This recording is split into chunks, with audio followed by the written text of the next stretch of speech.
Welcome dear students. Good morning all of you. Myself A.K. Sharma.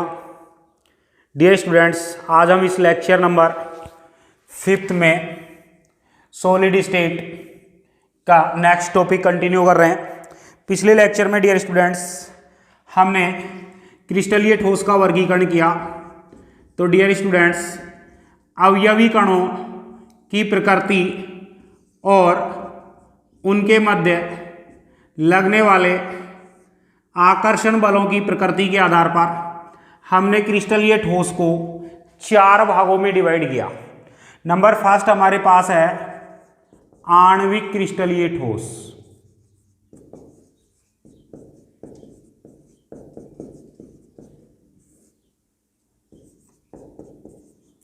Second हमारे पास था dear students number second पे हमने लिया आयनिक क्रिस्टलीय ठोस।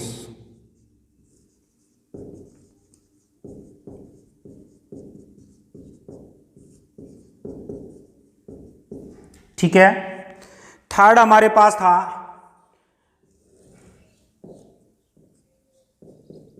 धात्विक क्रिस्टलीय ठोस।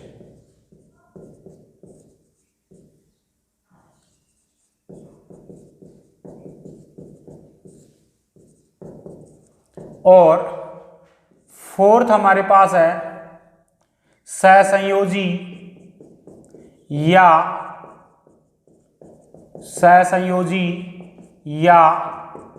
नेटवर्क क्रिस्टलीय ठोस। क्लियर। तो हमने क्रिस्टलीय ठोस को अवयवी कणों की प्रकृति और इनके मध्य लगने वाले आकर्षण बल की प्रकृति के आधार पर हमने 4 पार्ट्स में डिवाइड किया। फर्स्ट हम कंप्लीट कर चुके थे आणविक क्रिस्टलीय ठोस। मैं इसको स्पीड से रिपीट कर देता हूं। डियर स्टूडेंट्स आणविक क्रिस्टलीय ठोस में हमने कहा अवयवी कण क्या होंगे? अवयवी कण हमारे पास होंगे अणु। और हमने कहा अणु जब हमारे पास अवयवी कण के रूप में है तो इनके मध्य लगने वाले अट्रैक्शन फोर्स को, आकर्षण बल को हमने नाम दिया दुर्बल वांडरवाल बल। क्या नाम दिया? दुर्बल वांडरवाल बल। क्लियर। फिर हमने कहा डियर स्टूडेंट्स ये दुर्बल वांडरवाल बल है, इसका मतलब है कि ये कठोर नहीं होंगे। कैसे होंगे? ये मुलायम ठोस हैं। फिर हमने कहा इनके मेल्टिंग पॉइंट और बॉइलिंग पॉइंट जो हैं ये निम्न होंगे, लो होंगे। और फिर हमने कहा कि ये वैद्युत के क्या होते हैं? सामान्यतः ये वैद्युत के अचालक होते हैं। वैद्युत के क्या होते हैं? अचालक होते हैं। ठीक है। हमने क्रिस्टलीय आणविक ठोस जो है इस आणविक क्रिस्टलीय ठोस को 3 पार्ट्स में डिवाइड किया। एक हमने डिवाइड किया अध्रुवीय आणविक क्रिस्टलीय ठोस। सेकंड हमने कहा सेकंड क्या होंगे? ध्रुवीय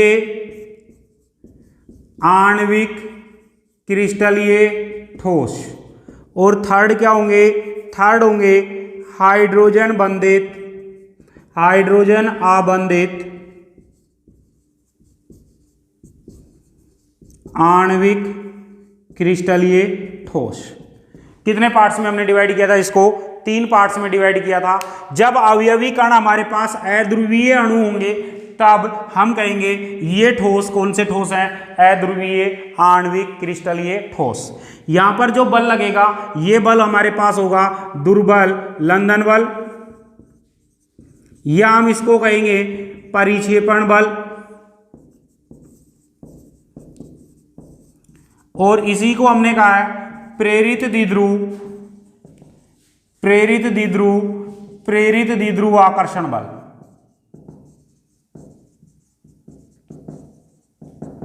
ठीक है।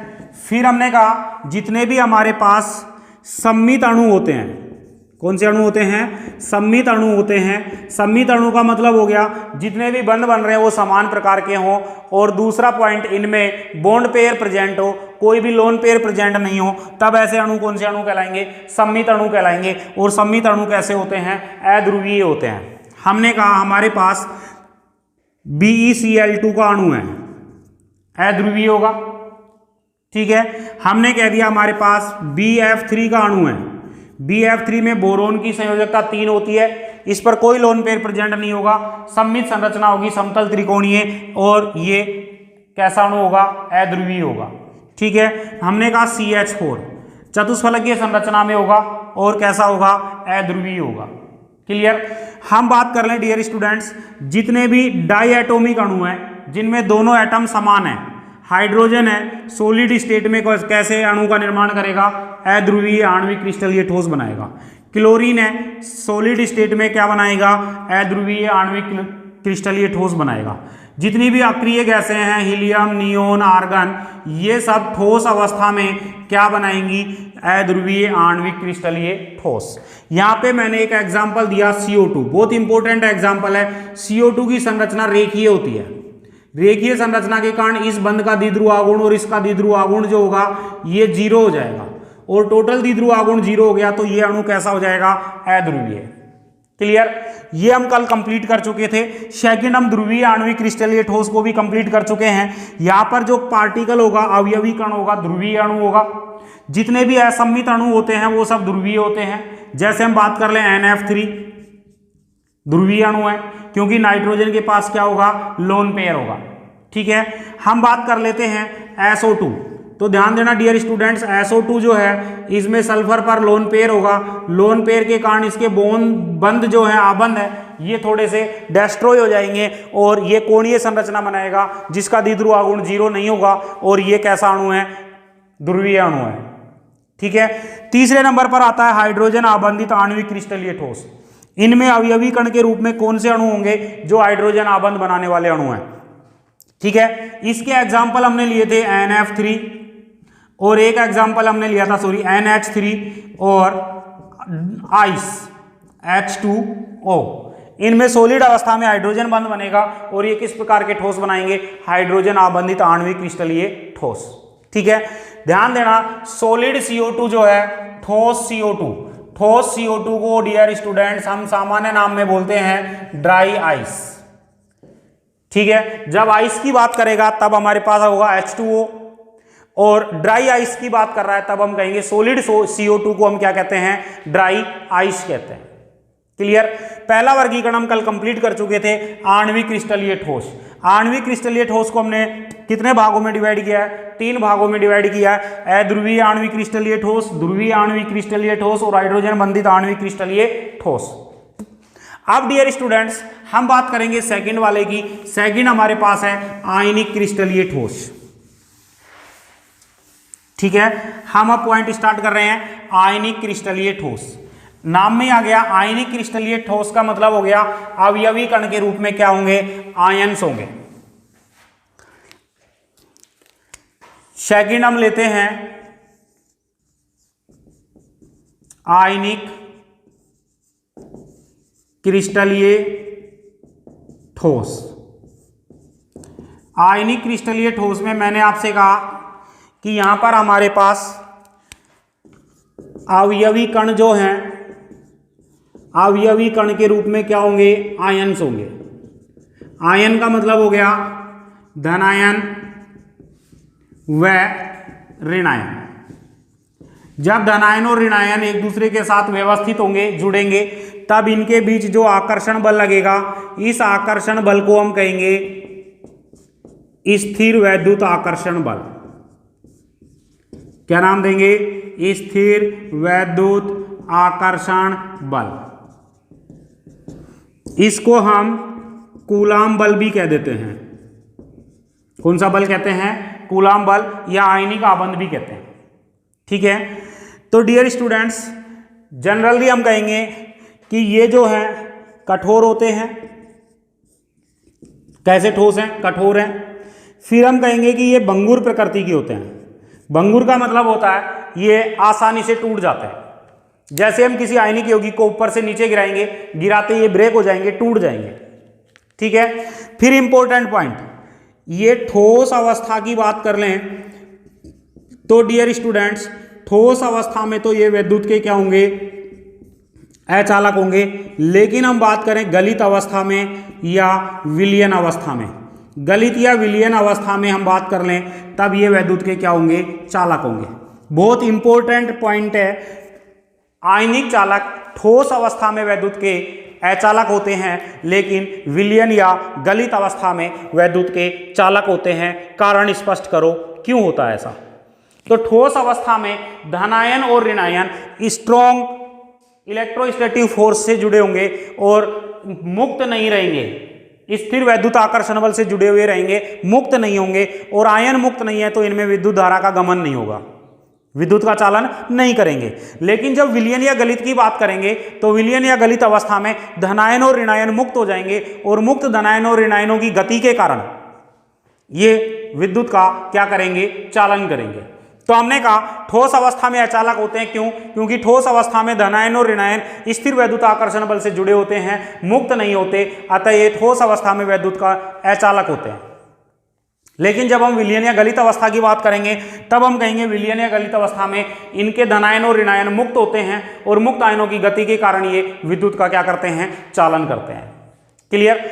जितने भी धातु के साथ बने हुए यौगिक होते हैं ये सब आयनिक यौगिक होते हैं। जैसे हमने कहा NaCl कैसा है, आयनिक। इसके साथ ऋणायन जोड़ दो, मेटल के साथ कोई भी ऋणायन जोड़ दो। मैंने आपसे कहा KCl कैसा हो गया, आयनिक। मैंने आपसे कहा ZnCl2 कैसा हो गया, आयनिक। हमने कहा कॉपर सल्फेट कैसा हो गया, आयनिक। हमने कहा जिंक सल्फेट कैसा हो गया, आयनिक। क्लियर? हमने कहा AgCl, हॉर्न सिल्वर भी बोलते हैं इसको, हॉर्न सिल्वर भी कहते हैं। क्या कहते हैं, हॉर्न सिल्वर। AgCl कैसा यौगिक है, आयनिक यौगिक है। क्लियर? तो डियर स्टूडेंट्स हमारे पास सेकंड वर्गीकरण हो गया आयनिक क्रिस्टलीय ठोस। क्लियर? अब हम डिस्कस करते हैं थर्ड पॉइंट पर। थर्ड हमारे पास आता है धात्विक क्रिस्टलीय ठोस।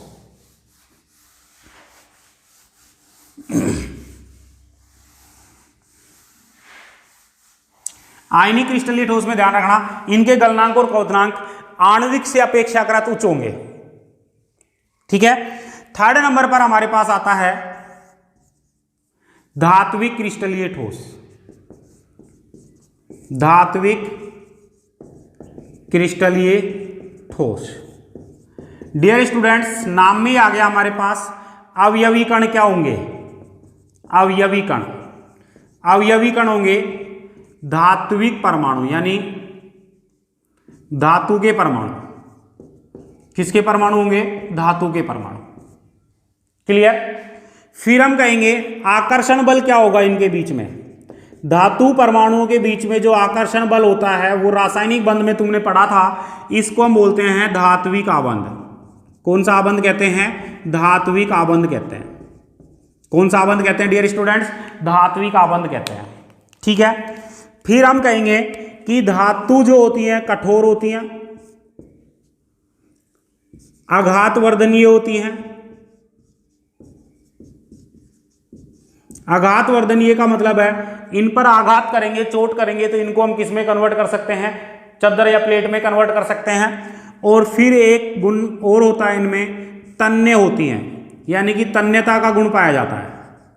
किसका गुण पाया जाता है, तन्यता का। इनको किसी भी खांचे में, किसी भी सॉकेट में डाल करके खींचेंगे तो ये किस में परिवर्तित हो जाएंगी, तार में परिवर्तित हो जाएंगी। ठीक है? कौन सा गुण पाया जाता है, तन्यता का गुण पाया जाता है।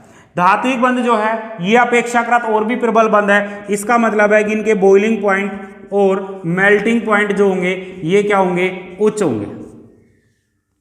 ठीक है? फिर हम कहेंगे कि ये ठोस व गलित या विलयन दोनों अवस्थाओं में वैद्युत के चालक हैं। दोनों अवस्थाओं में वैद्युत के क्या हैं, चालक। क्यों है, तो धातुओं की संरचना को समझो एक बार। धातुओं की इलेक्ट्रॉनिक संरचना क्या कहती है कि हमारे पास इलेक्ट्रॉनों का बहुत बड़ा भाग है, इलेक्ट्रॉनों का समुद्र हमारे पास है। बहुत ज्यादा संख्या में असंख्य इलेक्ट्रॉन्स हमारे पास मुक्त अवस्था में है और इन असंख्य इलेक्ट्रॉनों के बीच में धातु के धनायन या कर्नेल डूबे हुए हैं। धातु के धनायन या कर्नेल जिनको हम कोर भी कहते हैं वो डूबे हुए हैं। तो इस तरीके से मेटल के धनायन डूबे हुए हैं इलेक्ट्रॉनों के इस बड़े से भाग में, मेटल के धनायन डूबे हुए हैं और ये इलेक्ट्रॉन मुक्त है। अब ये मुक्त इलेक्ट्रॉन सॉलिड अवस्था में भी होंगे और ये जब गलित अवस्था में होंगे तो भी ये इलेक्ट्रॉन मुक्त होंगे। इन मुक्त इलेक्ट्रॉनों की गति के कारण ही ये ठोस अवस्था और गलित दोनों अवस्थाओं में विद्युत का क्या करते हैं, चालन करते हैं। ठीक है, तो धातु की इलेक्ट्रॉनिक संरचना क्या कहती है हमसे कि धातु के धनायन जो हैं ये बहुत विस्तृत भाग में डूबे हुए हैं, इलेक्ट्रॉनों के बहुत बड़े भाग में डूबे हुए होते हैं और मुक्त इलेक्ट्रॉनों के कारण ये विद्युत का क्या करते हैं, चालन करते हैं।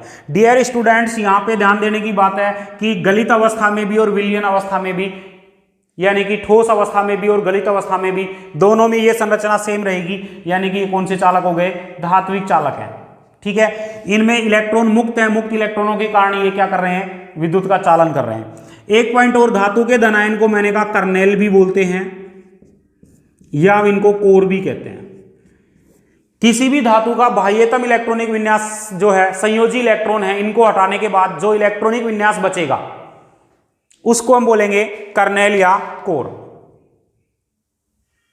ठीक है, जैसे मैंने आपसे कहा जिंक का इलेक्ट्रॉनिक विन्यास क्या होता है, ऑर्गन 4s2 3d10। बाह्यतम कोष ये हो गया, तो बाह्यतम कोष हटा करके जो इलेक्ट्रॉनिक विन्यास बच गया 3d10, ये जो है ये क्या कहलाएगा, कोर या कर्नेल कहलाएगा। ठीक है, तो मैं कह सकता हूं धातु के धनायन डूबे हुए हैं या फिर हम कह सकते हैं कर्नेल या कोर डूबे हुए हैं। क्लियर हो गई बात। अब हमारे पास आता है लास्ट नंबर 4, सहसंयोजी या नेटवर्क क्रिस्टलीय ठोस। 4th नंबर पर हमारे पास आता है सहसंयोजी या नेटवर्क क्रिस्टलीय ठोस। इसमें मैं कहूं आपसे कि हमारे पास यहां अवयवी कण जो होंगे, अवयवी कण के रूप में परमाणु होंगे। किनके परमाणु होंगे, अधातु के परमाणु। क्योंकि तुमने केमिकल बॉन्डिंग में पढ़ा होगा कि सहसंयोजी आबंध मेन रूप से वर्ग नंबर 15, 16 और 17 के जो नॉन मेटल्स हैं इनके बीच में बनता है। ठीक है, तो यहां पर मेनली सहसंयोजी आबंध बनेगा। सहसंयोजी आबंध किनके बीच में बनता है, अधातु परमाणुओं के बीच में बनता है। तब हम कह सकते हैं कि यहां अवयवी कण के रूप में हमारे पास क्या है, अधातु के परमाणु हैं। डियर स्टूडेंट्स, अब हम बात करें कि यहां पर जो आकर्षण बल है ये कौन सा है, तो आकर्षण बल जो है, अट्रैक्शन फोर्स है, ये है सहसंयोजी आबंध। सहसंयोजी आबंध ये प्रकृति का प्रबल बंध है। प्रबल बंध है तब हम कहेंगे मेल्टिंग पॉइंट व बॉइलिंग पॉइंट जो हैं ये उच्च होंगे। ठीक है, और फिर हम आपसे कहेंगे कि ये जो है कठोर होते हैं, अत्यधिक कठोर होंगे। दूसरा पॉइंट, ये वैद्युत के अचालक होंगे। वैद्युत के क्या होते हैं, अचालक, क्योंकि इनमें जितने भी अयुग्मित इलेक्ट्रॉन होते हैं इनका साझा होगा अयुग्मित इलेक्ट्रॉनों का, और अयुग्मित इलेक्ट्रॉन साझे करके युग्मित इलेक्ट्रॉन में परिवर्तित हो जाएंगे, बॉन्ड पेयर में बदल जाएंगे। कोई भी अयुग्मित इलेक्ट्रॉन इनके पास प्रेजेंट नहीं होगा, और अयुग्मित इलेक्ट्रॉन प्रेजेंट नहीं है तो ये ठोस अवस्था में भी और विलयन या गलित अवस्था में भी, दोनों अवस्थाओं में वैद्युत के क्या होते हैं, अचालक होते हैं।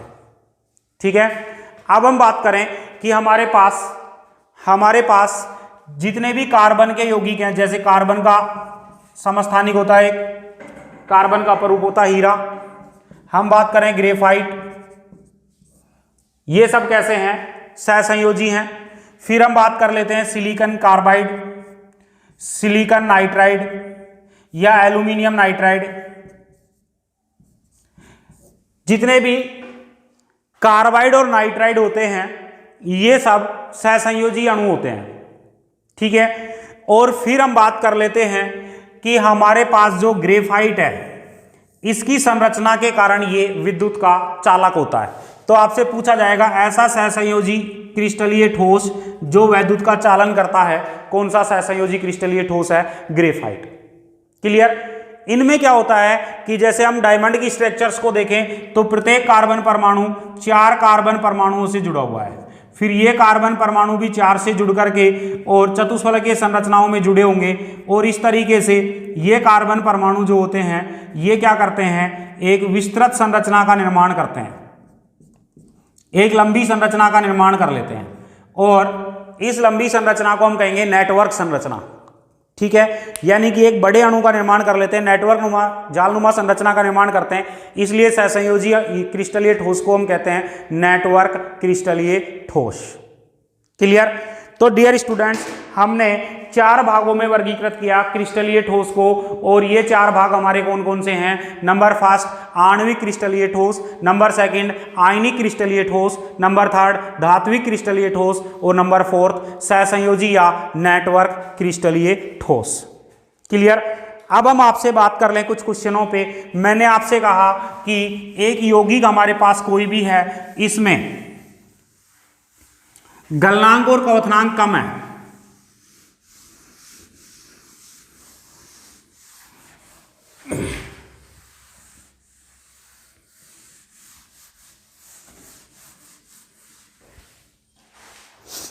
हमने क्वेश्चन लिया एक ठोस X, इसके लिए हमने कह दिया गलनांक व क्वथनांक इसका निम्न है, लो है, और ये वैद्युत का अचालक है। 2 लक्षण दिए मैंने, गलनांक और क्वथनांक कम है और वैद्युत का अचालक है।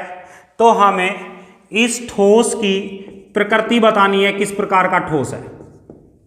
ठीक है, तब हम बात करेंगे कि ये जो क्रिस्टलीय ठोस है इसका गलनांक और क्वथनांक कम हो गया, और ये वैद्युत का क्या है, सॉरी अचालक है, चालक नहीं, वैद्युत का क्या है, अचालक।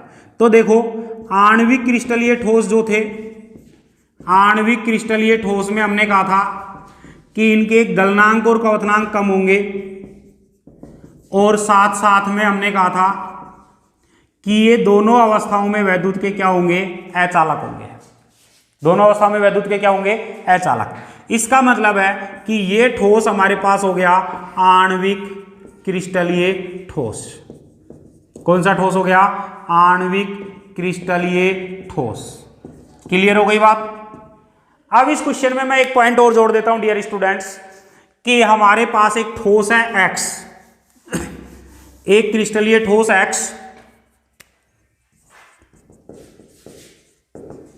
और इस क्रिस्टलीय ठोस X के लिए हमें कह दिया कि गलनांक और क्वथनांक कम है, वैद्युत का अचालक है, और इसमें अवयवी कणों के बीच द्विध्रुव आकर्षण बल लग रहा है।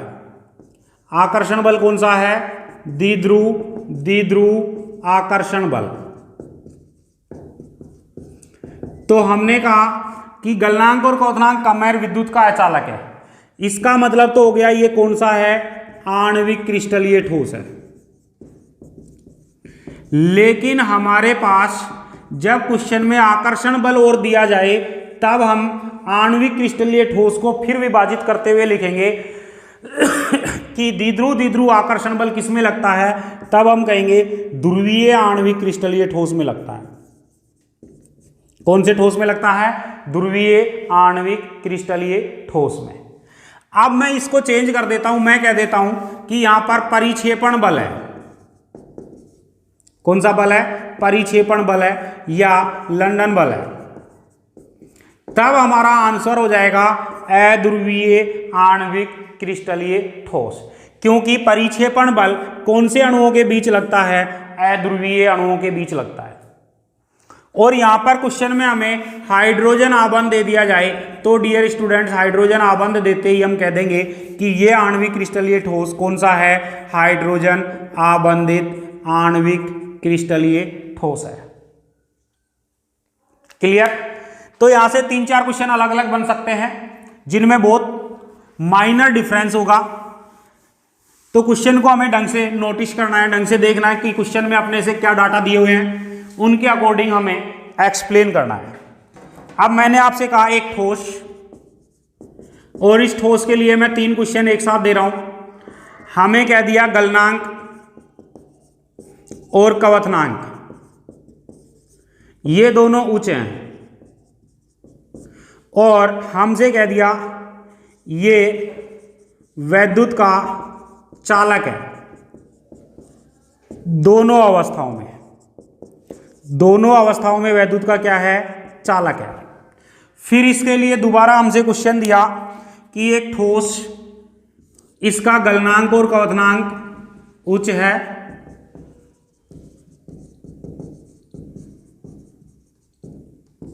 और कह दिया ये दोनों अवस्थाओं में, दोनों का मतलब क्या हो गया, ठोस और गलित, दोनों अवस्थाओं में वैद्युत का क्या है, अचालक है। इस ठोस की प्रकृति पूछ ली हमसे, और इसी में हमसे तीसरा क्वेश्चन कह दिया कि इसका गलनांक और क्वथनांक तो उच्च है, गलनांक और क्वथनांक तो क्या है, उच्च है। ये ठोस अवस्था में तो अचालक है, ठोस अवस्था में क्या है, अचालक है, और विलयन या गलित अवस्था में ये क्या है, चालक है। तब हमसे इसकी प्रकृति पूछ ली। 3 क्वेश्चन बनेंगे, एक समानता है तीनों में, गलनांक क्वथनांक इसमें भी उच्च है, इसमें भी उच्च है, इसमें भी उच्च है। डिफरेंट यह आएगा, दोनों अवस्थाओं में विद्युत का चालन कर रहा है, दोनों अवस्थाओं में विद्युत का चालन कर रहा है, इसका मतलब हम कह देंगे धातुओं में दोनों अवस्थाओं में चालन होता है, तो ये हो गया धात्विक क्रिस्टलीय ठोस। क्लियर? ये दोनों अवस्थाओं में विद्युत का अचालक है, दोनों अवस्थाओं में विद्युत का अचालक है, इसका मतलब ये हो गया सहसंयोजी क्रिस्टलीय ठोस। क्लियर? और डियर स्टूडेंट्स, हमारे पास क्या कहा है नेक्स्ट क्वेश्चन में, ठोस अवस्था में अचालक है और विलयन या गलित अवस्था में चालक है, तो ये विशेषता थी आयनिक क्रिस्टलीय ठोस की। तब यहां पर हमारा आंसर हो जाएगा आयनिक क्रिस्टलीय ठोस। क्लियर? इस तरीके से माइनर डिफरेंस देते हुए हमसे यहां तक कुछ क्वेश्चंस डिस्कस कर सकते हैं। क्लियर? तो डियर स्टूडेंट्स, नेक्स्ट टॉपिक हम लेंगे नेक्स्ट लेक्चर में। Thank you.